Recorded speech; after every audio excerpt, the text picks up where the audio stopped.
Vaccinarea va fi obligatorie pentru copii? În ce condiții? În condițiile în care este complet informat tutorele sau părintele acelui copil, în care nu are contraindicații care sunt stabilite de acea Direcție de Sănătate Publică, precum și de medicul specialist, în conformitate cu ultimele evaluări și analize.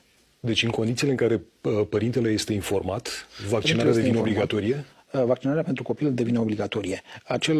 În condițiile în care părintele va putea merge și pentru o consiliere în acest sens. Acea consiliere care în stadiul actual al legii este obligatorie.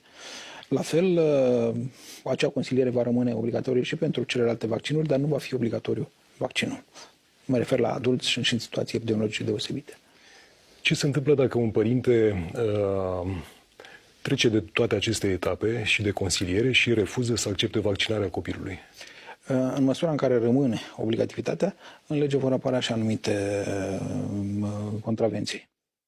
Dar în acest moment se discută inclusiv de contravenție la nivelul consilierii, dacă nu acceptă acea consiliere. Cea mai mare amendă ar putea fi de maximum de 10.000 de lei? Erau discuțiile în vechea lege. În acest moment, v-am spus, legea o avem întoarsă la comisie și vom stabili și acest cont. Părintele refuză în continuare să își vaccineze copilul. Plătește amenda. Ce se întâmplă mai departe?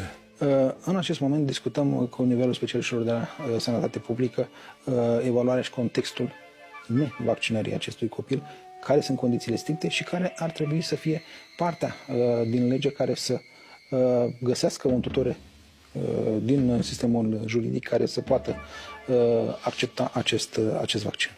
Dacă vorbiți de tutor, înseamnă că părintele decade din drepturi? În condițiile în care nu acceptă acest drept, va fi preluat de altcineva.